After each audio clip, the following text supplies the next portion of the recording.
Hi everyone, good morning. My name's Anne Leatherland. In case you don't know me, I'm a singing and voice trainer, and I work with singers and speakers and also singing teachers. And this morning I'm going to be talking about singing teaching in particular, and I've got some great content here for new singing teachers and also really exciting announcements about a free event which I'm going to be running from the 5th of November, especially for new teachers.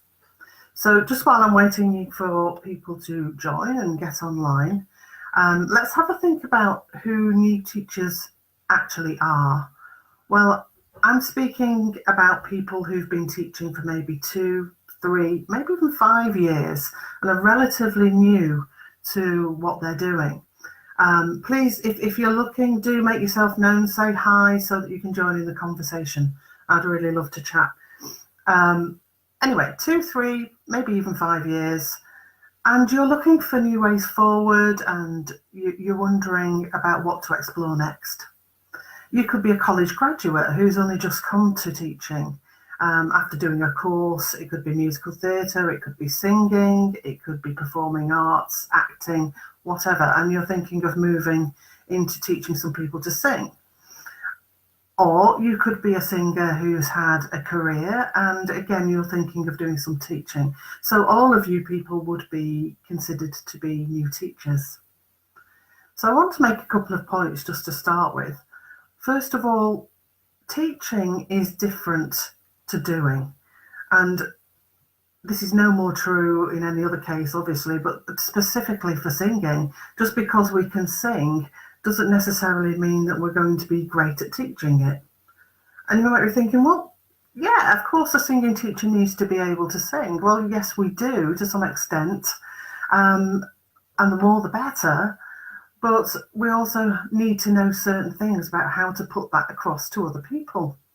It's not just a case, for instance, of do it like me. This is how I do it. Would you like to just copy me and then you're hoping for the best?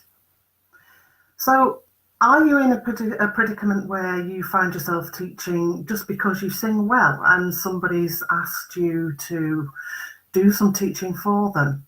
This could be in a stage school, a college, even a dance school. You might run a choir, or you might even teach privately because somebody's asked you to, or because you feel that because you've done a lot of singing, then you're able to do that. If this is you, then what are going to be your challenges? Nobody's joined me yet, but if you're watching, please do, because I'd like to know what your challenges as a new teacher are. That would be really great. Certainly, as I've already mentioned, there's knowing how to help people beyond doing things like you already do them. And what you already do in your singing will have come from whatever training you've had. If you've had no training, then it will come from your own background and your own experience. But if you've had a teacher, then obviously you may try and teach in the same way that your teacher taught you. So it becomes do it like me, and you do something and people copy you. And that's fine to an extent, but then obviously it doesn't always work. So then you're left with the question, well, what do I do next? I can see some people are watching us. Please join in if you've got something to say. I'd love to see you here. Then there's explaining how to do something. Hi, Josh. Nice to see you this morning. Explaining how to do something, how to get a result. You may not know how to do that if you're a new teacher and you're mainly a singer and hasn't particularly had any training. And again, you're relying on well, it worked for me, but how do I get that to work for the person in front of me? And what happens very often is that people just go round and round in a loop doing the same thing because they don't know what else to do. Or are you bogged down in a sort of trial and error?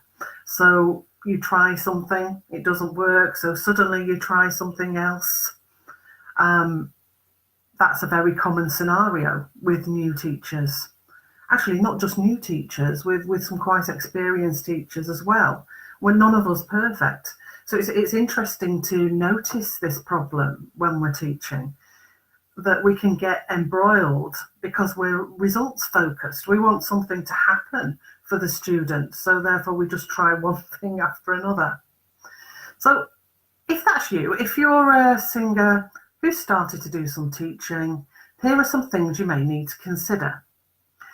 First of all, knowing how voices work in general, biologically, physically, and by this I mean not just your own, can be very, very important.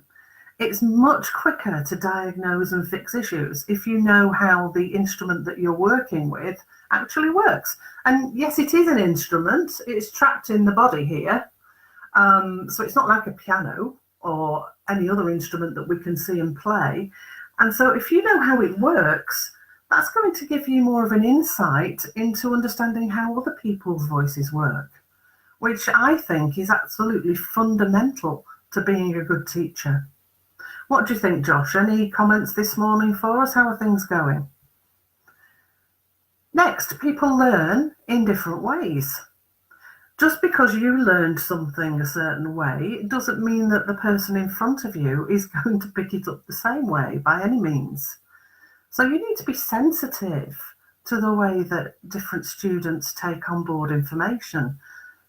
Most people know now that, some people are more visual, some are more auditory, some feel things or are kinesthetic. And at the end of the day, we need to find which one of those suits them best. Some people are a mixture of a couple, or some people are non-specific and can cope with all three. So you need to be looking at making your teaching appeal in a number of different ways. And you can really only do that if you know what you're doing from the get-go. So that if you know how those voices work and how to put those ideas across. Hi, Ellie, nice to meet you. You run Songbird Singing Academy. That's great. Tell us a bit about yourself and what you do and what challenges you have there, Ellie. That would be great and really helpful for everybody else. I'm still on singers who have started teaching here now, just to get back to where we were. But, do chip in, folks. It's great to see some of you here. Young voices. A lot of you people will be teaching young voices, especially if you're in a stage school or a dancing school who've roped you in to do some singing teaching. And young voices can't necessarily do they can't do what older voices can do. And it's really important to know a bit about that and to understand that repertoire and the way that you approach those voices is absolutely vital, both from a health point of view and in terms of development of that young person's voice and singing in the future. So those are just three of the things. Just to recap then, that singers who've started teaching might just need to consider if they haven't done already. First, how voices work, so that you begin to understand that. Number two, how to teach different people in different ways and still put across what you're trying to explain. And three, that young voices are really quite special and they need special consideration because their vocal function is different to that of an older person. So Ellie says, I teach 3 to age 15. So yes, that's the age group I'm really talking about here, isn't it? For instance, 3-year-olds are just going to be playing games and just maybe not even trying to pitch match much at this stage, although they can do. And it's not until later on that young voices develop so that they can hold a melody. And then, of course, if you're teaching to 15, then you've got the whole voice change and adolescence area to work over, Ellie. So that's an important area to think about as well. And to know how those voices change through those years is absolutely vital, as well as choosing the right songs. Josh says, I agree. Without my degree and courses of knowing how the voice functions, I wouldn't be able to understand what some of the sounds people are making are and how they're happening without this knowledge. So yes, fundamental. Absolutely, Josh. Which brings me on to my next point, actually, which is some people do have a lot of knowledge, and you obviously are one of them because I've worked with you as well. And I know this. But just to make the point for those of you that have done courses, that sometimes having lots of knowledge doesn't necessarily mean that you know how to teach it to somebody else. And I know this very well. I've been teaching well over 20 years and 30 years in total if I count what I did before I was a singing teacher. And I'm still always on a quest to find the best ways to put my knowledge across to somebody else. I can see a few people watching us here. Do chip in if you're interested. I'd love to hear from you. Don't be shy, come forward, say what you've got to say, it would be great. So who out there, for instance, has done courses, study, university, in singing or in singing teaching, although I know that's probably a bit few and far between.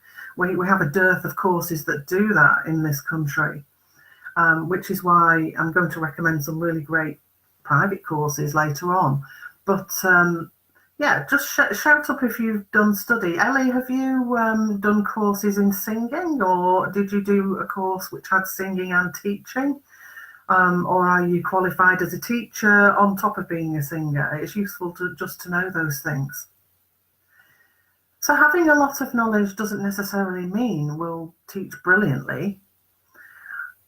And what might we need then? What might you need rather if you want to help people and you've already got knowledge? So Josh is in this position. He already has a lot of knowledge, and he also has a lot of ability in teaching because I know this.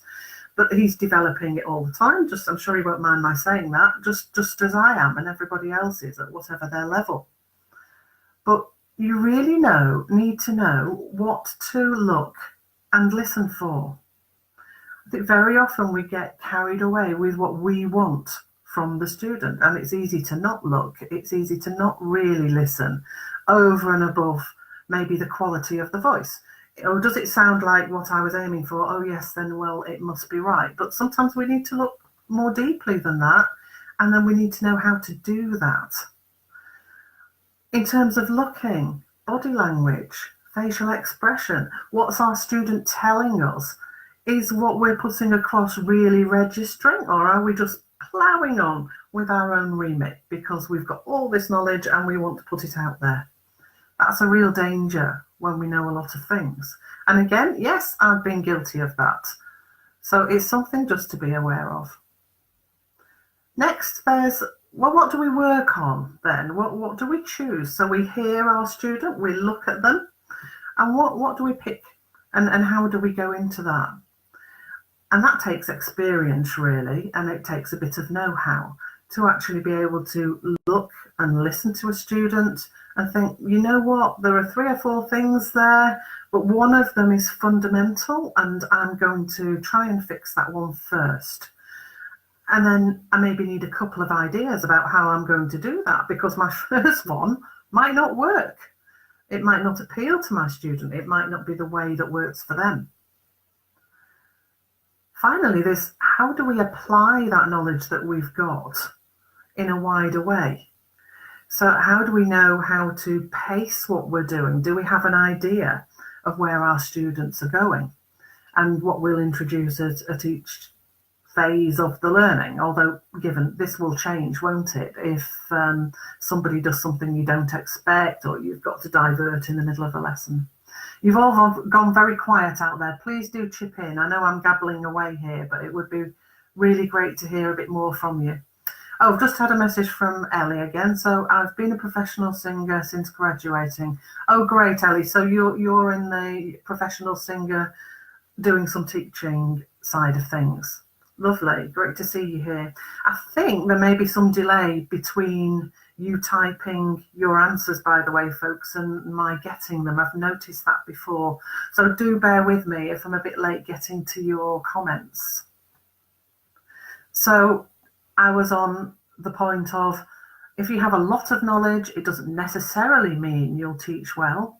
There are other things you need to get the hang of. What to really look and listen for. How to decide what to work on and fix. And to do that judiciously.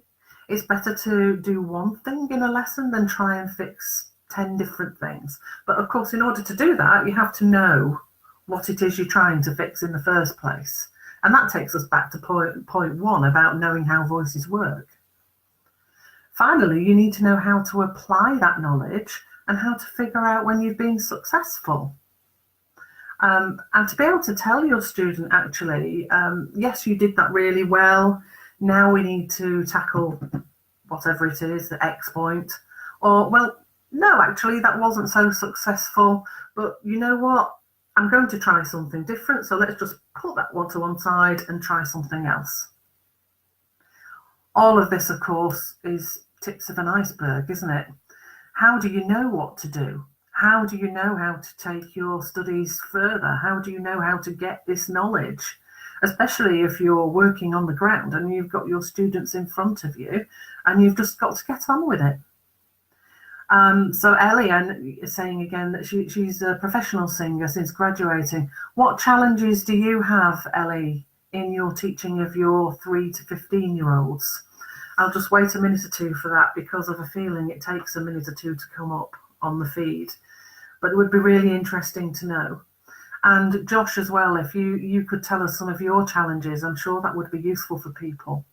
I can see a few people watching as well, so please do chip in if you're there and you'd like to say something to us.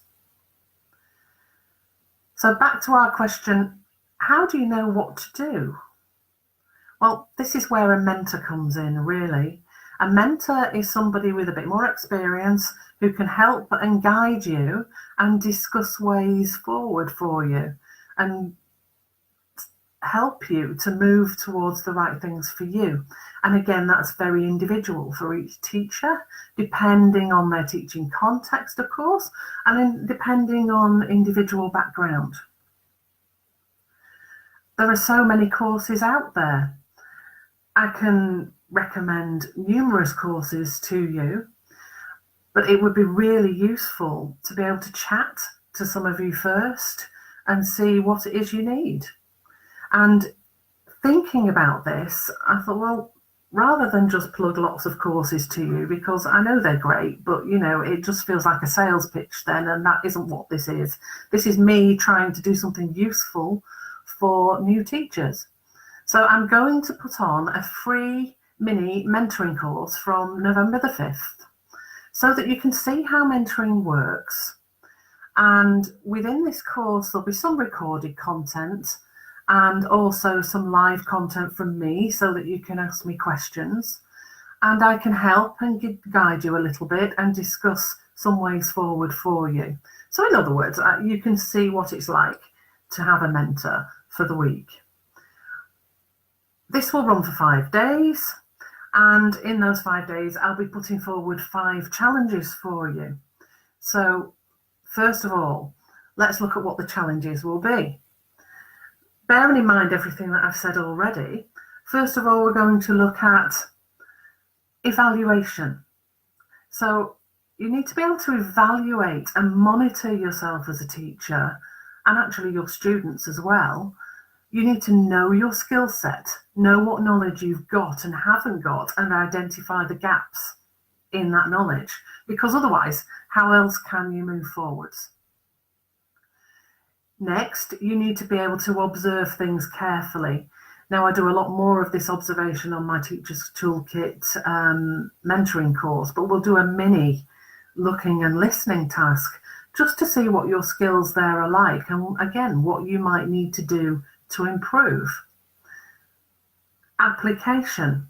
You need to learn to apply things. So once you have an idea, you need to know how to apply it in different contexts. Not every student is the same, and not even if they're the same age, they're not the same. So you've got all of that to think about. How do you put something across to a 5-year-old as opposed, tongue-tied this morning, to a 10-year-old? Or a 15-year-old, indeed. Then there's communicating with your students. In what way do you do that? Are you good at explaining things in words? And if you are, can they cope with that? Or do you need to do something else? Can you use models? Can you use visualizations, but visualizations that actually mean something to that person and that are actually linked to something physiological and truthful, rather than just being a bit out there, sing, for instance, sing like you're on a pink fluffy cloud. That might work for you, but it's not going to work for everybody. We want to know that when we visualize things, that they actually mean something in real terms. Finally, the challenge will be to reevaluate where you are at the end of the week, and then I can advise and help you in terms of how to move forwards if you're interested in doing that. So if you'd like to apply for the mini course, I'm going to put a link after this live, and it will take you to a contact form on my website. Please, when you get to the contact form, fill it in, put in the message, just put the word mini course and say why you'd like to apply to join it. I've got limited places on this, so if you are interested, do get in there quickly and get your name down. I'd also like to invite you to just sign up for my mailing list. I don't send out lots and lots of things, maybe the odd newsletter or information about events, but it would really help if you could, because then I would be sure that I'm not running foul of the GDPR data laws, and I want to make sure that your data is properly handled. And it will be. You can read my terms and conditions and privacy policy and all the rest of it there. So let's sum up what we've been saying. Ellie, are you still there? Any challenges to bring forward? Any questions? Anybody else still watching who'd like to chip in?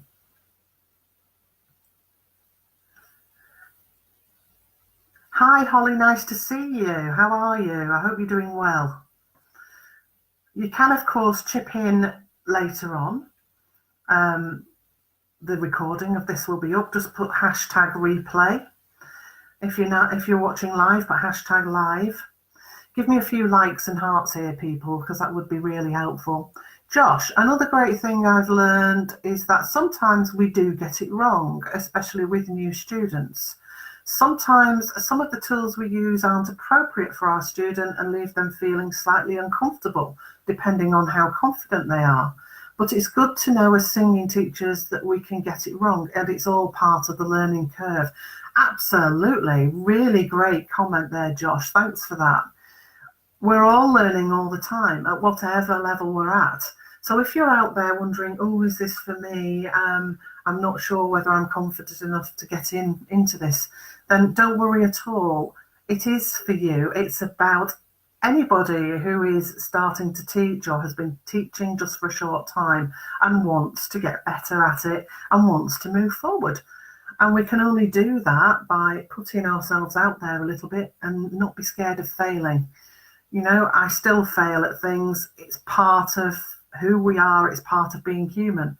The difference is the more experienced you get, the more you can evaluate that, look at it and say, well, actually, you know what? That approach wasn't in reflection the right one, but I do know what I can try next.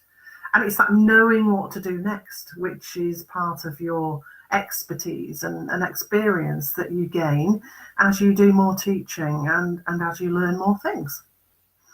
Holly, what are you up to? Are you doing some teaching, or are you just saying hello out of interest this morning? It'd be great to know what you do as well. Let me sum up. Teaching is very different to just being able to do something. There's that old adage, isn't there? Those who can't do teach. Well, I'm sorry, but I say those who can do teach. Yes, we can sing or we can speak, whichever area of voice we're in. But as well as being able to do that, we also need to be able to know how to teach and reach different people. So teaching is very much a thing that's special in itself. I think you really have to want to do it. Having lots of knowledge doesn't necessarily mean you teach well. On the other hand, having lots of knowledge, just like being able to sing, is great. But those teaching skills need to be looked at in tandem with that, because they're not the same thing. Knowing what to do, well, I'm hoping to help you with that. I'm so excited about this mini course, which is coming up from the 5th of November. It's free. It's for 5 days. There'll be input on each of the days, 15, 20 minutes input and little challenges for you to do. So what's not to like. If you fancy learning a bit more about how mentoring can help you, or you'd just like something to push you forward in the moment, then get in touch at the contact form. I'll paste the link and put in the message box, remember that it's for the mini mentoring, so that I know it's not just a general inquiry. And that'd be fantastic. And I'll get back to you and give you all the details. Great stuff. Well, oh, hang on. Another comment from Ellie. I teach classes with 20 plus students, all different abilities. And any advice of how to push stronger singers? Yeah, that's difficult when you're teaching in groups, isn't it, Ellie? It's it's a case of finding something, I think, that works for the majority.